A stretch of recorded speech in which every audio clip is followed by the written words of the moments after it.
salo. Joke. Hoy, Rocco! Andito ka na pala. Ay, hello sir. Kamusta? Kamusta? Mabuti naman, Aperchan. Long time no see. Oo nga, ito yung mga next generation ng ating magluluto sa Pilipinas. Nako, mga career change to ah. Yes. Ayaw ba? Chef, kaya nga ako excited na pumunta dito kasi ako, di ako marunong magluto. Talaga? Alam mo yun, pag marunong ko yung magluto, Naku, ma-inspire mo yung mga ano mo. makakuha kayo mga chicks. Wow. Okay. Walang problema. Gusto ko ng ganun style. Gusto ko turuan niyo ako magluto. Okay, sige, Rocco. Walang problema yan. Tuturuan kita ng mga kapuso. Welcome sa Idol sa Kusina. Woo! Yes, happy ako na ang bisita natin ngayon ay ang kapuso aktor na napanood natin sa The Good Daughter. At ngayon kayo ang The Good Chef. Yes, sa GMA7 natabangan natin sa pelikulang Lamang. Si Rocco Nasino! Yes! Thank you, thank you. Ano paborito mong pagkain? Basta anything to do with pork. Mahilig ako sa pork. Meat eater talaga ako. Wow, pero hindi halata sa katawan, ha? Kala nyo lang yun. Ikaw ba ang family mo ay mahilig din kumain? Lalo na ang daddy mo? Lalo po daddy ko, nako. Siya po, kapag lumalabas po kami, vibes po kami pagdating sa menu. Kasi Talaga? anything to do with pork, dumidiretso kami sa meat.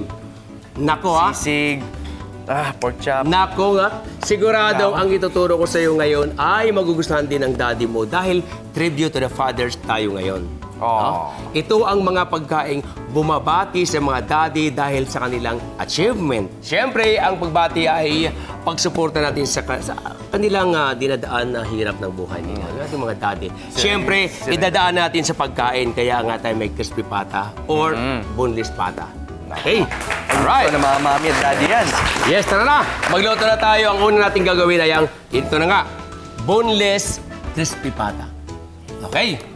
Pero may buto po yan. May buto. Bubunlisin natin to. Wow. Alam mo ba kung paano bubunlisin to? Okay, sa ating mga viewers, yung mga katulad nito ating mga binibining at maginoon sa ating harapan ngayon, hindi sila kumukurap na kaganoon. So, bubunlisin natin itong pata. Gamit natin ang boning knife, Rocco. Oh, boning knives. Boning knives, yes. So, ganyan lang. So, simulan natin dito sa may tinatawag natin na pinyon ng ating front leg. So, natanggal na natin yung una, no? Sa may pinyon. Ito naman yung natitira. So, ganito yan, ha? Yan. Diba? May sayaw pala yun. Siyempre, may sayo para mas tarap, diba? Hindi malungkot ka. Pata na nga, eh. Malungkot ka pa. Dapat matuwa ka dahil pata, di ba? Pata. Diba, ano? Mahilig na rin sa ano? Pata? Crispy pata? Oo naman. Ako. Sino ba ngayon ng crispy pata? No? Everybody love crispy pata. Siyempre, depende pa rin sa pagluluto. No? Okay, so, matyaga lang. Ito ay napaka... Tough ba? Tough ba yung ano? Hindi ah. Para ka nang naglalaro, di ba? Ganyan lang, oh. Para ka nang naglalaro. Yan. Kunti na. Ba't po front leg? Di ba mas malaman po yung mga bandang nasa likod, yung hind leg? Oh, yung hind kasi, alam mo, pag niluto mo siya, hindi kasing crispy nito. Ginagamit lamang yung back leg o kaya hind na pata. Alam mo kung saan ginagamit ng Rocco? Saan po? Sa mga patatim, yan, paksiw na pata. So, hindi pala basta-basta ano? Oo, dapat. Ayan ha, naputol na yung pinyon niya. Yan. Yun. So, ilalagay lang natin dito sa kumukulong tubig para po lalong lumasa ang ating pata. Tumigas ang muscle nyo na. Oo, yan. Kailangan nyo ato ng masahe. Now, okay, salamat, Rocco. Titimplahan natin yan ng salt. Salt. I-rub lang natin ng salt.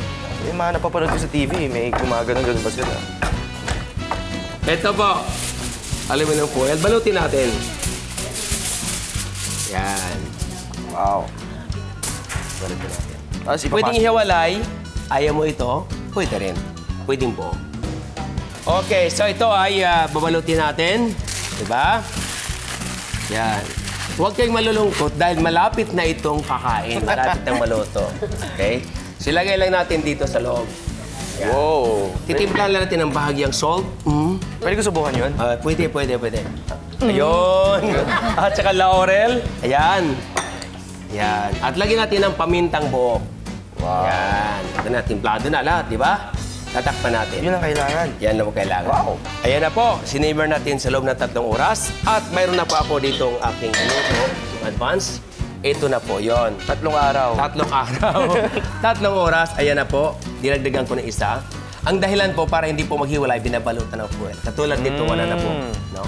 Example lang po yan. So ito na po yon. Yan. Alright. So gagamit tayo ng Tuning fork. carving fork. Alright. So ganyan po ha. Sep, question. Yes. Paano po pag magiging crispy sa outside tapos juiciness sa inside? Ayan, ganito yan eh. Ito kasi, pre-cook na. So madali siya maging crispy. Ngayon, kung gusto mo talaga maging crispy siya, may technique ako dyan. Tamang tanong, that's a very good question. Di ba po ano? Tutusukin natin ito ngayon. Ganyan, ganyan, ganyan, ganyan, ganyan. At saka natin lalagyan ng rock salt. Irarab natin sa ibabaw. Ako rin nun. Yan, ikaw rin. Okay. Ginawa mo kanina. Ito, lagyan natin ng rock salt ulit. Can I? Yeah, please. Irab mo yan. Rub ko, rub. Rub mo, rub. Rub, rub. Massage. At saka natin fried. Tatalangsik yan. Hindi po. Kumansik man yan, takpan ito na. Woohoo! Sabay ka. Takpan natin. Kita mo na. Okay, so nandiyan na, no? Malapit na maluto. Mga 1 minute na lang. Loko. Gusto mo yung time ko? Ganito, ha? Bago mo pakain sa kanila. Oo. Ganyan, ha? Oh. Kakatakot naman yan. Para maging crispy. Sige, lagyan mo. Dito, ha? Sige, lagyan mo. Pwede mag-practice. Yes, yan. Ganon ha? Teka lang, teka lang. Okay. Yan mo ako pag tinamaan ako. Oh, game. Sige, sige. Yes! Yan! Narinig nyo, ha? Yun! Tagumpay! Tagumpay! Mabuhay ang crispy pata! Buhay pata. Luto na. So, kukuha natin yung lalagyan na dito. Wow naman! I love it! I love it! Ilabas ang kanin. Ayun, oh. Ilabas ang kanin. Okay, so, habang nandyan yan, medyo natutuyo ng konti. Lalagyan ko lang ng paprika para gumanda. Ping, ping, ping, ping, ping, ping, ping, ping, ping, ping! Peng! Parang Yes. action movie lang Oh, to. para tumingkad lang yung kulay niya. Nakita mo kanina medyo light. Ngayon, a little brown. And golden brown. Diba? Ito po, of course, Filipino tayo. Mahilig tayo sa matamis ng konti. So, lalagyan natin ng kunting sugar. Optional. Sugar, okay. Okay. Optional lang yan. Sauce na itong gagawin natin. Yeah. Kunting sugar. Tama na yan. Then, of course, may kunting salt. At may chopped garlic. Yan. Oh, I love garlic. Siyempre, hindi tayo makumpleto, lalo-lalo sa ating pamilya. Ikaw ba mahilig sa sili? Yes. Yung dalawa, i-display ko na lang. Yan. I-dekorasyon ko ito nga. Yan. Tandaan, chef. Okay lang, bayad na yan eh. Insured yan. Alam mo, sa pata, talaga masarap kapag manghang, di ba? Pag kinakain mo yung Dapat kuha ka ng kanin. Dadamihan mo dahil manghang, di ba? Naranasan mo yan, Rocco? Yes. Kaharap ang mga girlfriend mo? Pwede mag-CR, CR. Hindi, bawal. Walang CR dyan. Okay, lalagyan na. Garlic na tayo. At of course, may sibuyas. Yun. Sino bang... Nakakaiyak. Paano ba yung... sino nakatuluyan mo doon sa dalawa? Si Pia o si ano? Sino ba talaga sa kanila sa real life mo? Bulong mo lang. Kilala niyo naman pag dumadalaw ako sa taping niyo eh. Sa tweets, di ba? Oh, nga pala! Yun na nga. Ikaw hindi nadalaw ko eh. Kapag katiwalaan mo ko sa sinasabing secret. Oo. Sa totoo siya. Ay, talaga? Oo. Siya talaga. Nakainis nga eh, di ba? Ay, nako. Kaloka. Sinasabi ko na nga ba eh. So, lagyan natin ng sibuyas po. Lagyan natin ng kamatis. Optional.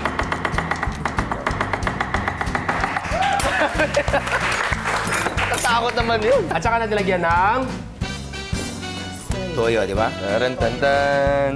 Yan. Dami ah. Now, ganda naman. I love it. Wow. Kain tayo mamaya. Okay, here it is. Ang ating boneless crispy pata. Kainan na!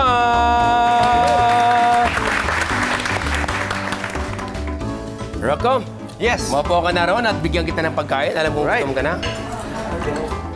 Yan. Lasang-lasa yung spices, yung anghang, yung sauce is perfect. Grabe. Please do not disturb me. Ako ay kakain muna. Ang sarap nito! Grabe, ang sarap. Iluluto ko to sa mga anak ko tsaka sa asawa ko. Pampulutan talaga. Perfect po yung balat po niya. Sobrang crispy po. Perfect po. Sarap po. Kasama po yung sauce. The best po talaga. Huwag kayong alis, lalo na kung mahilig kayo sa beef. Dahil magical beef dish ang gagawin natin sa pagbabalik ng Idol sa Kusina! Ang susunod na recipe ay hiling ng isang mami. Pakinggan natin ang kanyang mensahe. Chef Boy, sobrang saya ko talaga ngayon. Na-promote ang husband ko sa work niya. Bongga, diba? Siyempre, deserve niya ang reward. Ano kayang maganda? Chef Boy to the rescue! Alamin natin ang kwento mula kay Mami Ochi Tubera. 15 years married. Yes. Mother of 2 kids, right? It's a boy and a Oh, girl. narito siya. Ano naman ngayon ang matutulong ko sa iyo? Eh kasi chef, yung husband ko po, mahilig talaga siya sa beef. So, gusto kong magluto ng espesyal na putahe na beef. So, wala na ko ibang pwedeng pagtanungan, kundi ang ating special chef na talagang. Wow, okay, salamat Salamat tayo dyan. sa pagtiwala, Mami Ochi. Dahil dyan, Chef Boy to the rescue. Yes! Ang iluluto mo para kay mister mo na talagang mamahalin ka niya lalo Wow. ay ang Magic Crispy Beef Ribs with Wow. Creamy Gravy. Mukhang Napakasarap nito, magical ang lasa. Ready ka na ba? Yes, ready na, chef. Okay, At dito ka sa tabi magic yan, ko. ha? So mayroon tayong pinakukulong tubig po at Yes, lalagyan po. lang natin siya ng sibuyas. At lalagyan natin ng, ito po yung oyster sauce. Ilagay natin muna itong ating beef spare ribs na paborito ng Mr. Moss. Wow, spare Chef ribs. Boy, question po. Yes! Paano po ba pumili ng beef sa palengke? Ay, siyempre, no? Unang-una, kapag sa palengke ka, piliin mo talagang sariwa, bagong katay. No? Oh, as in pa. Malalaman mo yan, katulad nito, na ilagay ko na tuloy. Pag inamoy mo siya, amoy talagang karning-karne. Kasi pag kayong ginawakan mo at madulas, ibig sabihin, there's something wrong with the beef. Alright, so nandiyan na po yan. No? Ang ating pagpakulo ay almost 1 hour to 2 hours. It depends sa beef kung malambot na. Okay, Mami Ochi, ito na po yung ating beef. After 3 hours, ito 3 na po yun. hours. Ngayon, kung halimbawa naman mayroon kang pressure cooker, 45 minutes lang natin lutuin ito. Okay, so... Hindi ka mapipressure. No? Okay. Walang pressure, walang stress. pressure. Basta may pressure cooker. Ipa-fried na natin. Mami Ochi, ito na po. Yes po, Antayin chef. natin maging golden brown. Ayan ang ating spare ribs. Habang pina-fried natin, gagawa tayo ng tinatawag na creamy gravy sauce. Wow. Right. Alright. So butter. Sa nakita na natin yan ay clarified na at saka natin ilagay ngayon yung ating flour. So nag-incorporate ng mabuti, ilagay natin ito. Buhos mo nga po, Mami Oche. Sige, Slowly. buhos lang. Ito yung stock kanina, yung galing Yes. doon. Lahat na natin, chef. Lahat na po. Para lahat ng sarap nandiyan. Yes, okay. So nandyan na yung ating sauce. Alright. So ilagay muna natin ito at pakiabot yung plato na yan. Yan po, yan. Yes. Yes! Ito na. At lagyan natin ng kitchen towel. Ayan po. Magmingas ka ng dalawa. Yes. Yes. Para Ito na po yun. ma-absorb yung unang yes, ma-absorb oil. yung kanyang Oil. mantika. Wow Yes naman, ang na. ganda Wow. naman. It's really brown, like my color. Okay, brown, hindi black ha. Looks so delicious. What a perfect my gulay. Ganda ng kulay Ganda niya. ng gulay. Nagugustuhan ka ng mister mo to? Definitely yan, chef. Okay, and then, of course, lastly, lagyan natin ng all-purpose cream. Kasi po, dapat ito last natin ilalagay para hindi mag-burst. Yan. So, mix. Yes. Ayun, kumuha ka ng kutsara at titikman natin dalawa. Mami Ochi, Yes po. please, Dulo. sabay tayo.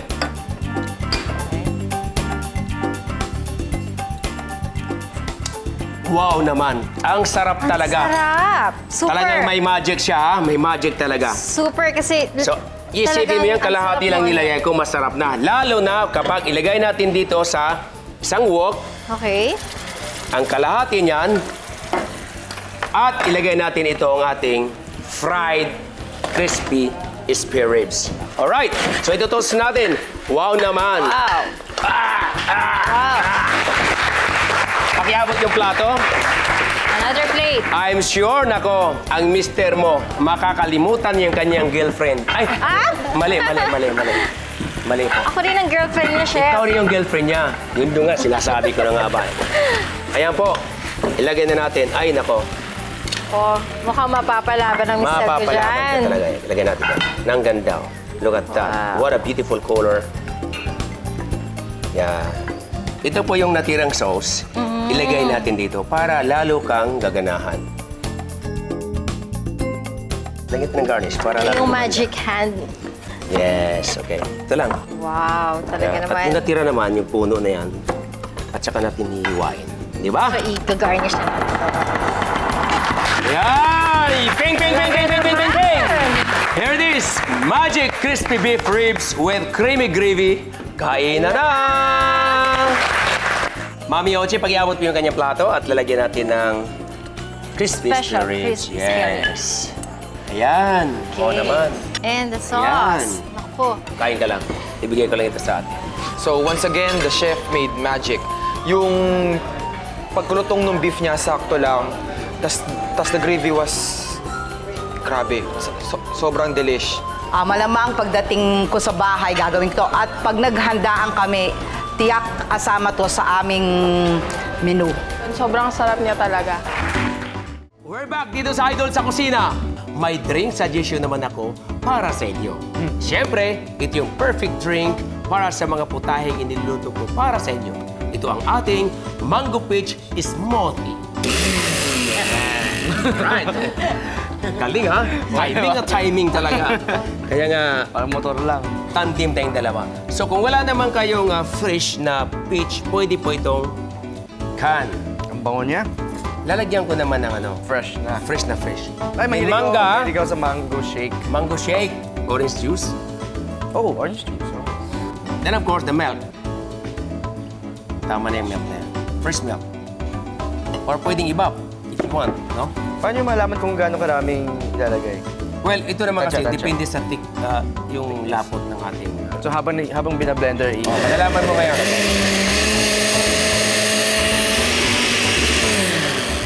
Yan. Okay. Ganun lang kadali. Tama na? Tapos lalagyan natin ng ice. Alright. Now. Yahoo! Wow. Para sa akin, Alright. may tatlo? Sa'yo yan. Sa akin to. Cheers! Cheers! Yeah! May secret akong isinishare sa inyo.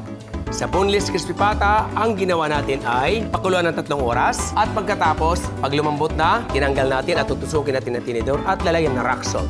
Siyempre, bago natin fried, medyo preheatin ng konti at mantika. At kapag medyo crispy na, tatanggalin yung takip at lalagyan natin ng tubig, wiwisikan ng konti para maging crispy. At yun na, hiwain na natin.